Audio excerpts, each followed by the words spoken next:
So we've come to Genesis 37, and we're in session 17 of our home group study, history, and really towards the end of Genesis now. And now we're at the story of Joseph.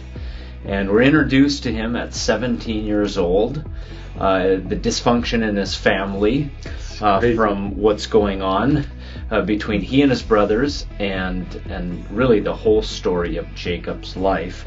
And what we learn is at this point in the story, Jacob reveals a dream to his brothers, and we're going to see that theme throughout the story. And it's one that is revealed to him by God. We know that from the greater context of the story, but maybe not one he should have shared with his brothers, because it explicitly states that now they hate him more, as if they didn't already hate him enough. And we chuckle about it because it's like this dysfunction in this family it's really, really evident. And God's going to use that too. Yeah. And here's what I want us to focus on a bit.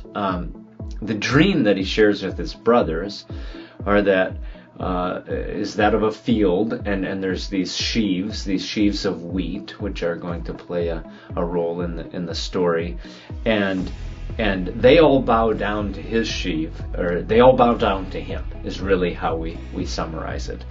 And so as the sheaves bow down to his, he is the center of that attention. And one day it will come true. They will, in a sense, bow down to him. He will rule over them. But I want to bring you to a very interesting part of our story that is really important for us to consider in light of what happens with Joseph and his brothers as they sell him into slavery, if you know the story.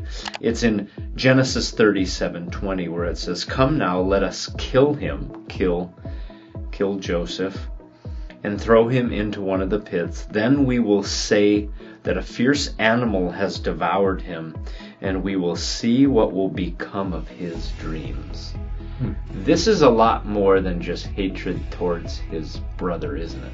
Yeah, it's so many pieces there that they are intentionally rejecting Joseph as any sense of leadership over them. They are intentionally rebelling against God's revelation, and expect, those are common things. We do not like it when God tells us to do something we don't want to do. Or we're happy to do something if it's what we want to do. But if it's what his will is different than ours, that doesn't go quite as well. Yeah. And, so I think of, the fact that God can use dysfunctional families. That's got to be encouragement to any of us. But then, even this relates to Christ. When you think of that, how do you see Jesus playing out in this text? Yeah, it's pretty evident from this story, although the Bible never specifically says Joseph is a type of Jesus. It's pretty obvious that everything in this story points to what's going to come through the family of Abraham, Isaac, and Jacob, and what is to come in Christ coming as Messiah and Lord to save Israel and, of course, save the whole world. And so the detail of the story we have to make very center and central to what we're seeing, and not overlook it. And that detail points us to Jesus in so many ways, that he saves Israel and his family, that he even uses their dysfunction for the greater good of all mankind, and that eventually, because the family is saved, salvation comes to the world. Yeah, it's just amazing how God can take things that are very broken, very almost useless, and then use them for his glory. I mean, it points to only he could do that.